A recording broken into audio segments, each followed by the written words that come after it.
மகாகவி சுப்பிரமணிய பாரதியாரின் பிறந்த நாளையொட்டி அவரது சிலைக்கு கவர்னர் கைலாசநாதன், முதல்வர் ரங்கசாமி மாலை அணிவித்து மரியாதை செலுத்தினர். புதுச்சேரி அரசு சார்பில் மகாகவி சுப்பிரமணிய பாரதியாரின் பிறந்த நாள் விழா இன்று கொண்டாடப்பட்டது. பாரதி பூங்கா அருகில் உள்ள மகாகவியின் திருவுருவச் சிலைக்கு துணைநிலை ஆளுநர் கைலாசநாதன் மாலை அணிவித்து மரியாதை செலுத்தினார்.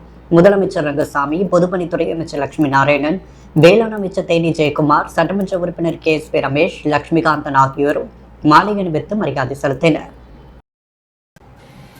புதுவையை பிரதமர் மோடி புறக்கணிக்கிறார் என்றும் புதுச்சேரி மக்களை வஞ்சிக்கிறார் எனவும் குற்றம் சாட்டிய முன்னாள் முதலமைச்சர் நாராயணசாமி, புதுவை மழை வெள்ள சேதத்திற்கு புதுச்சேரி அரசுதான் முழு பொறுப்பேற்க வேண்டும் என தெரிவித்துள்ளார். புதுவை துணைநிலை ஆளுநர் கைலாசநாதனை முன்னாள் முதலமைச்சர் நாராயணசாமி தலைமையில் காங்கிரசார் சந்தித்து மனு அளித்தனர். அதில் புயல் நிவாரணமாக குடும்பத்திற்கு 5000 ரூபாய் அறிவிக்கப்பட்டது போதாது என்றும், சேதம் அதிகமாக இருப்பதனால் தலா 10,000 ரூபாய் வழங்க வேண்டும் என்றும், விவசாயிகளுக்கு ஹெக்டேர் ஒன்றுக்கு 50,000 ரூபாய் வழங்க வேண்டும் உட்பட பல்வேறு கோரிக்கைகளை வலியுறுத்தி மனு அளித்தனர். அதைத் தொடர்ந்து ஆளுநர் மாளிகை வெளியே செய்தியாளர்களை சந்தித்த முன்னாள் முதலமைச்சர் நாராயணசாமி, புயல் நிவாரண பணிகளை மேற்கொள்வதில் புதுச்சேரி அரசு தவறுவிட்டதாக குற்றம் சாட்டினார். தமிழக முதலமைச்சரை தொடர்பு கொண்டு வெள்ள பாதிப்பு குறித்து கேட்டறிந்த பிரதமர், புதுச்சேரி குறித்து எதுவும் கேட்கவில்லை என்றும், புதுச்சேரிக்கு நிவாரணம் வழங்கவில்லை எனவும் தெரிவித்துள்ளார். தொடர்ந்து பேசிய அவர், தமிழக அரசு நிவாரணம் அறிவித்த 2 நாளில் அதனை வழங்கி வருவதாகவும், புதுவை அரசு 5000 ரூபாய் அறிவித்தும் இதுவரை வழங்காமல் உள்ளதாகவும், அறிவிப்பு முதலமைச்சராக மட்டுமே ரங்கசாமி இருந்து வருவதாக குற்றம் சாட்டியுள்ளார். இந்த மழை வெள்ள சேதத்துக்கு புதுச்சேரி அரசை முழு பொறுப்பேற்க வேண்டும் எனவும் முன்னாள் முதலமைச்சர் நாராயணசாமி தெரிவித்துள்ளார். அரும்பார்த்தபுரம் மேம்பாலத்திலிருந்து வந்து கொண்டிருந்த தனியார் பேருந்து பிரேக் பிடிக்காமல் நிலை தடுமாறி அடுத்தடுத்து கார்களில் மோதி விபத்துக்குள்ளானது. புதுச்சேரி அரும்பார்த்தபுரம் மேம்பாலத்தில் வெளியனூர் பகுதியிலிருந்து புதுச்சேரி நோக்கி ஒரு தனியார் பேருந்து வந்து கொண்டிருந்தது. அப்பொழுது மேம்பாலத்திலிருந்து இறங்கும் பொழுது பேருந்தில் பிரேக் பிடிக்காததால் எதிரி வந்த தேசிய நெடுஞ்சாலைத்துறையினர் கார் மீது மோதியுள்ளது. பிறகு எதிரே சென்ற மற்றொரு கார் மீது மோதி அடுத்தடுத்து விபத்துக்குள்ளானது.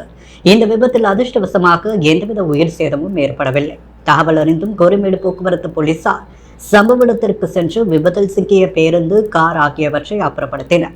இந்த விபத்தால் மேம்பாலத்தில் நீண்ட நேரம் போக்குவரத்து பாதிக்கப்பட்டதால் பரபரப்பு ஏற்பட்டது.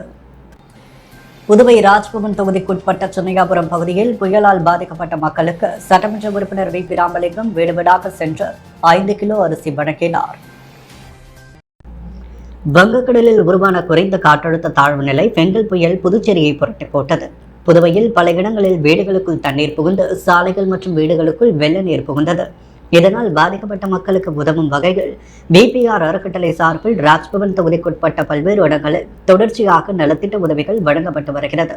இந்நிலையில் நேற்றிரவு சின்னையாபுரம் பகுதியில் சட்டமன்ற உறுப்பினர் VP ராமலிங்கம் வீடு வீடாக சென்று ரேஷன் அட்டைதாரர்களுக்கு 5 கிலோ அரிசியையும் நிவாரணமாக வழங்கினார்.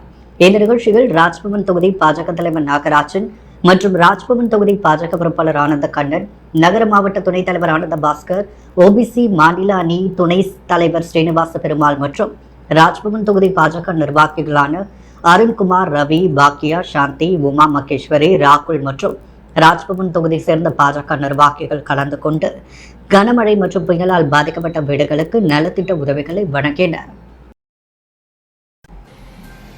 புதுவை மனித உரிமைகள் மற்றும் நுகர்வோர் பாதுகாப்பு இயக்கம் சார்பில் மனித உரிமை காப்பாளர் பேராசிரியர் சாய்பாபாவிற்கு வீரவணக்க நினைவேந்தல் பொதுக்கூட்டம் நடைபெற்றது. இயக்க பொதுச் செயலாளர் முருகானந்தம் தலைமை தாங்க மனித உரிமை காப்பாளர் கூட்டமைப்பு ஆசிர் துவக்க உரையாற்றினார். இயக்க நிர்வாகிகள் கோபிநாதன், மதுரை நாயகம், கீதாலட்சுமி, தர்மலிங்கம், ராமர், ராஜா, முருகன், சிவகுமார், மோரி, சிலமுருகன், ஐயாக்கண்ணு மற்றும் கோபாலகிருஷ்ணன், கஜேந்திரன், ஆதரை செல்வன், கந்தசாமி ஆகியோர் முன்னிலை வகித்தனர். பீபோல் பஷீர், புதுச்சேரி நுகர்வோர் சங்கங்களின் கூட்டமைப்பு முத்தரங்கம், SDPI பரகத்துல்லா, தமிழக வாழ்வுரிமை இயக்கம் அருளொளி, பெரியார் சிந்தனையாளர் இயக்கம் தீனா, இந்திய தேசிய இளைஞர் முன்னணி தாமரைக்கண்ணன், இருளர் பழங்குடியினர் பாதுகாப்பு இயக்கம் ஏகாம்பரம், மக்கள் அதிகாரம் சாந்தகுமார், புதிய ஜனநாயக தொழிலாளர் முன்னணி மகேந்திரன், தமிழ் தேசிய பேரியக்கம் வேலுநாச்சி ஆகியோர் உடனிருந்தனர். புதுவை வீர தமிழரசி வேலுநாச்சியார் இலக்கிய சமூக இயக்கம் சார்பில் மகாகவி பாரதியாரின் பிறந்த நாளை முன்னிட்டு கவிதாஞ்சலி நிகழ்ச்சி நடைபெற்றது. புதுச்சேரி வீர தமிழரசி வேலுநாச்சியார் இலக்கிய சமூக இயக்கம் சார்பில் விடுதலை போராட்ட புரட்சி கவிஞர் மகாகவி பாரதியாரின் பிறந்த நாளை முன்னிட்டு புதுவை கோயில் தோப்பு சித்தானந்த சுவாமி கோவில் வளாகத்தில் அமைந்துள்ள பாரதியின் சிலைக்கு மாலை அணிவித்து மலர் தூவி புகழஞ்சலி கவிதாஞ்சலி செலுத்தப்பட்டது. இந்த நிகழ்ச்சியில் இயக்கத்தின் நிறுவன தலைவர் ஓய்வு பெற்ற சுங்கத்துறை ஆய்வாளர் NS கலைவரதன் பாரதியும் புதுவையும் என்று புகழுரையாற்றினார். சமூக ஆர்வலர்கள் குணசீலன், லட்சுமி நாராயண சர்மா முன்னிலையில் செயலாளர் கலைவாணி கணேசன் சிலைக்கு மாலை அணிவித்து மலர் தூவி வரவேற்புரையாற்றி நிகழ்ச்சியை துவக்கி வைத்தார். இயக்கத்தின் துணைத் தலைவர் கவிஞர் வெற்றிவேலன், கதிரேசன், பேரரசியர் கிருஷ்ணா தலைமைகள் நடந்த கவியரங்க நிகழ்ச்சியில் கவிஞர்கள் மனோஜ்குமார், பத்மநாபன், குமரவேல், புவனா, காஞ்சனா, கலைவாணி, சதீஷ், சுதர்சனம், ரத்னவேல், பிரமிளா மேரி மற்றும் பலர் கலந்து கொண்டனர். தாவீதுபேட்டை ஸ்ரீ மணிமுத்து மாரியம்மன் கோவில் கட்டுமான பணிக்காக 1,75,000 ரூபாய் காசோலையை சட்டமன்ற உறுப்பினர் அனிபால் கென்னடி வழங்கினார்.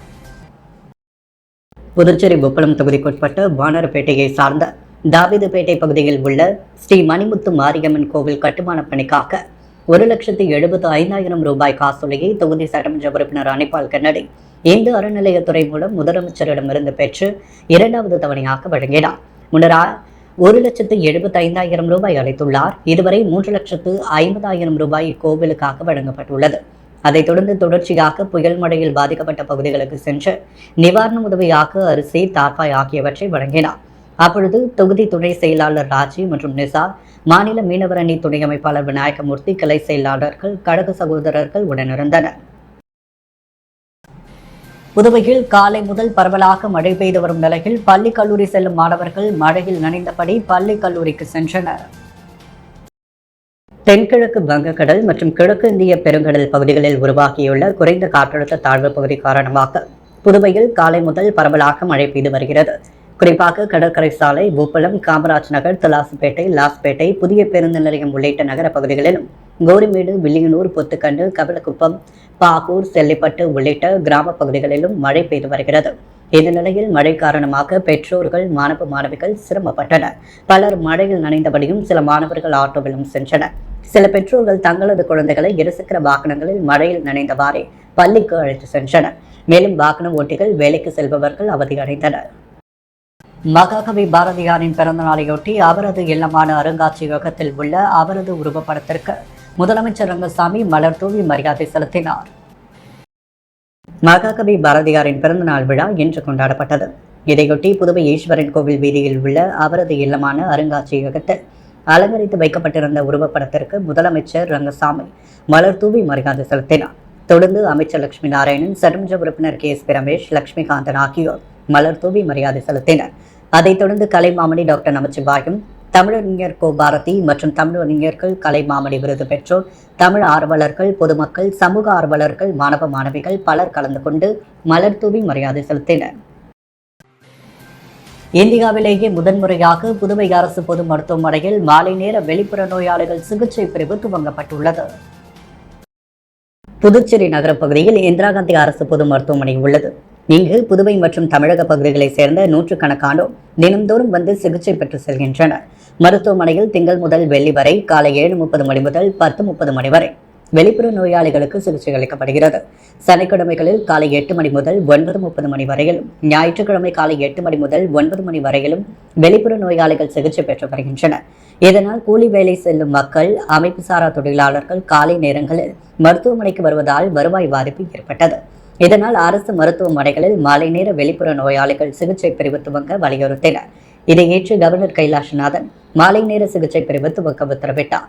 இதையடுத்து இந்தியாவிலேயே முதன்முறையாக புதுச்சேரி அரசு பொது மருத்துவமனையில் முதற்கட்டமாக மாலை 5 மணி முதல் 7:30 மணி வரை சீட்டு பதிவு செய்து மாலை நேர வெளிப்புற நோயாளிகள் சிகிச்சை பிரிவு செயல்பட துவங்கியுள்ளது. இங்கு அனைத்து சிகிச்சைக்கான மருத்துவர்கள் பணியில் இருப்பர். மேலும் அவசர சிகிச்சை பிரிவு வழக்கம் போல் இயங்கும். மாலை நேர சிகிச்சை பிரிவில் திங்கள் முதல் வெள்ளி வரை அனைத்து பொது மருத்துவம் பார்க்கப்படும் என சுகாதாரத்துறை தெரிவித்துள்ளது. செங்கல் புயல் காரணமாக ஏற்பட்ட வெள்ளத்திற்கு நிவாரண நிதி அவரவர் வங்கி கணக்கில் 2 நாட்களில் செலுத்தப்படும் என புதுவை அரசு அறிவித்துள்ளது. செங்கல் புயல் காரணமாக பல பகுதிகளில் நீர் தேங்கி பொதுமக்களின் இயல்பு வாழ்க்கை பாதிக்கப்பட்டது என்று கூட சொல்லலாம். இதையடுத்து புதுவையில் பாதிக்கப்பட்ட மக்களுக்கு ரேஷன் கார்டின் மூலம் 5,000 ரூபாய் நிவாரண நிதியாக வழங்கப்படும் என ஏற்கனவே புதுவை அரசு அறிவித்திருந்தது. இந்த நிலையில் நிவாரணம் வழங்குவதற்காக எவ்வளவு கோடி வழங்கப்பட்டுள்ளது என்பதற்கான தகவலும் வெளிவந்துள்ளது. அதன்படி புதுவை, காரைக்கால், ஏனாம் ஆகிய பகுதிகளில் மழை வெள்ளத்தால் பாதிக்கப்பட்ட அனைத்து ரேஷன் அட்டைதாரர்களுக்கும் 5,000 ரூபாய் அவரவரின் வங்கிக் கணக்கில் வரவு வைக்கப்படும். இதற்காக 177 கோடி ரூபாய் ஒதுக்கீடு செய்யப்பட்டுள்ளது. மொத்தமாக இந்த பகுதிகளில் 3,54,000 ரேஷன் கார்டுகளுக்கு நிவாரணம் வழங்க 177 கோடி ஒதுக்கீடு செய்வதற்கான படிவத்தில் ஆளுநர் ஒப்புதல் அளித்துள்ளார். எனவே இன்னும் 2 நாட்களில் நிவாரணத் தொகை பாதிக்கப்பட்ட மக்களுக்கு அவர்களுடைய வங்கியில் வரவு வைக்கப்படும் என புதுவை அரசு அறிவித்துள்ளது. ஏற்கனவே கனமழையால் உயிரிழந்த மாடுகளுக்கு 40,000 ரூபாய், கன்றுக்குட்டிகளுக்கு 60,000, ஆட்டிற்கு 20,000, சேதமடைந்த படகிற்கு 10,000, விவசாய நிலம் ஹெக்டேருக்கு 30,000 நிவாரணமாக, சேதமடைந்த குடிசை வீடுகளுக்கு 60,000 ரூபாய் எனவும் முதலமைச்சர் ரங்கசாமி அறிவித்திருந்தார் என்பது குறிப்பிடத்தக்கது. புதுவையில் காலை முதல் கனமழை விட்டு விட்டு பெய்து வருவதால் பொதுமக்களின் இயல்பு வாழ்க்கை பெரிதும் பாதிக்கப்பட்டது. புதுவையில் ஏற்கனவே பெய்த மழை நீர் வடிந்து புதுவையில் மெல்ல மெல்ல இயல்பு நிலை திரும்பி வந்த நிலையில் கடந்த 3 நாட்களாக வானம் மேகமூட்டத்துடன் காணப்பட்ட நிலையில் தென்கிழக்கு வங்கக்கடல், கிழக்கிந்திய பெருங்கடல் பகுதிகளில் உருவாகியுள்ள குறைந்த காற்றழுத்த தாழ்வு பகுதி காரணமாக புதுவையில் கனமழை பெய்யும் என்று வானிலை ஆய்வு மையம் அறிவித்துள்ள நிலையில் காலை முதல் தற்பொழுது மழை பெய்து வருகிறது. குறிப்பாக கடற்கரை சாலை, உப்பளம், காமராஜ் நகர், பேருந்து நிலையம், கோரிமேடு, பத்துக்கண்ணு, தவளக்குப்பம், திருக்கனூர் உள்ளிட்ட கிராம பகுதிகளிலும் மழை பெய்து வருகிறது. காலை முதல் மழை பெய்து வருவதால் பொதுமக்களின் இயல்பு வாழ்க்கை பாதிக்கப்பட்டது. முன்னாள் முதல்வர் எம்.டி. ராமச்சந்திரனின் மறைவையொட்டி தமிழக அமைச்சர் கே.என். நேரு மடுகரையில் உள்ள அவரது இல்லத்திற்கு சென்று அவரது படத்திற்கு மலர் தூவி அஞ்சலி செலுத்தினார். புதுவை மாநில முன்னாள் முதலமைச்சரும் முன்னாள் திமுக மாநில அமைப்பாளருமான எம்.டி.ஆர். ராமச்சந்திரனின் தனது 93வது வயதில் கடந்த 8ஆம் தேதி உடல்நலக்குறைவு காரணமாக காலமானார். அன்றைய தினம் முக்கிய அலுவல்கள் காரணமாக தமிழக அரசின் நகர்ப்புற வளர்ச்சித்துறை அமைச்சரும் தலைமை கழகத்தின் முதன்மை செயலாளருமான கே.என். நேரு எம்.டி.ஆர். ராமச்சந்திரனின் இறுதி சடங்கில் கலந்து கொள்ள இயலவில்லை. இந்நிலையில் இன்று காலை மடுகரை இல்லத்தில் உள்ள ராமச்சந்திரனின் இல்லத்திற்கு வந்த கே.என். நேரு அங்கிருந்த ராமச்சந்திரன் உறவு படத்திற்கு மலர் தூவி அஞ்சலி செலுத்தியதோடு அங்கிருந்த ராமச்சந்திரனின் மனைவி மற்றும் மகன்களிடம் இரங்கல் தெரிவித்து ஆறுதல் கூறினார். இந்நிகழ்வில் சட்டமன்ற எதிர்க்கட்சித் தலைவரும் புதுவை மாநில கழக அமைப்பாளருமான சிவா, எட்டப்பாக்கம் தொகுதி கழக நிர்வாகிகள் வேலாயுதம், கிருஷ்ணமூர்த்தி, திருநாவுக்கரசு, தெய்வேந்திரன், பூபதி, மோகன்குமார், செல்வம், சக்திவேல், ராமு உட்பட பலர் கலந்து கொண்டனர். புதுச்சேரி புதிய பேருந்து நிலையத்தில் பேருந்துகளின் சோதனை ஓட்டம் நடைபெற்றது. புதுவை மறைமலையடிகள் சாலையில் உள்ள ராஜீவ்காந்தி புதிய பேருந்து நிலையம் ஸ்மார்ட் சிட்டி திட்டத்தின் கீழ் 30 கோடி ரூபாய் செலவில் மேம்பாட்டு பணிகள் நடைபெற்று வருகிறது. சமீபத்தில் பெய்த புயல் மற்றும் கனமழை காரணமாக பணிகள் பாதிக்கப்பட்டது. எஞ்சிய பணிகள் அந்த மாத இறுதியில் முடிக்கப்பட்டு ஜனவரி மாதத்தில் திறக்கப்படும் என எதிர்பார்க்கப்படுகிறது. இதையடுத்து பணிகள் இரவு பகலாக நடைபெற்று வரும் நிலையில் புதிய பேருந்து நிலையத்தில் அரசு பேருந்துகளை விட்டு சோதனை ஓட்டம் நேற்று இரவு நடத்தப்பட்டது. இந்நிலையில் இதன் திறப்பு விழா இந்த மாத இறுதியில் அல்லது ஜனவரி மாத துவக்கத்தில் நடைபெறும் என தெரிவிக்கப்பட்டுள்ளது. நெல்லித்தோப்பு தொகுதியில் பழுதடைந்த மின்கம்பங்கள் பாஜகவினர் முயற்சியால் சரி செய்யப்பட்டது. புதுச்சேரி நெல்லித்தோப்பு தொகுதி சக்தி நகர் 6வது குறுக்கு தெரு, சத்யாநகர் 3வது குறுக்கு தெரு ஆகிய இடங்களில் கான்கிரீட் மின்கம்பங்கள் பழுதடைந்த நிலையில் அங்கு வசிக்கும் பொதுமக்கள் பாரதிய ஜனதா கட்சி 3வது கிளை கமிட்டி தலைவர் சந்திரகுமாரிடம் முறையிட்டனர். இந்த விவரம் நெல்லித்தோப்பு தொகுதி பாரதிய ஜனதா கட்சி தலைவர் உமாபதி மற்றும் சண்முகம் கவனத்திற்கு வந்தது. அதன் அடிப்படையில் மின்துறை அதிகாரிகளை நேரில் சந்தித்து மனு கொடுத்து பழுதடைந்த மின்கம்பங்களை மாற்ற வேண்டும் என்று கோரிக்கையை வைத்தனர். அதன் அடிப்படையில் இன்று பளுதூக்கும் வாகன உதவியுடன் 2 புதிய கான்கிரீட் மின்கம்பங்களை மாற்றினர். பொதுமக்களின் கோரிக்கையை நிறைவேற்றிய மாவட்ட நிர்வாகத்திற்கும் மின்துறை அதிகாரிகளுக்கும் பாரதிய ஜனதா கட்சி நெல்லித்தோப்பு தொகுதி சார்பாக அனைத்து நிர்வாகிகளும் நன்றி தெரிவித்தனர். புதுவையின் அன்றாட நிகழ்வுகளை காண பாண்டி ஹெட்லைன்ஸ் யூடியூப் சேனலை சப்ஸ்கிரைப் பண்ணுங்க. தொடர்ந்து எங்களுடன் இணைந்திருக்க பக்கத்தில் உள்ள பெல் பட்டனை பிரஸ் பண்ணுங்க, லைக் பண்ணுங்க, ஷேர் பண்ணுங்க. என்றும் உங்களுடன் பாண்டி ஹெட்லைன்ஸ்.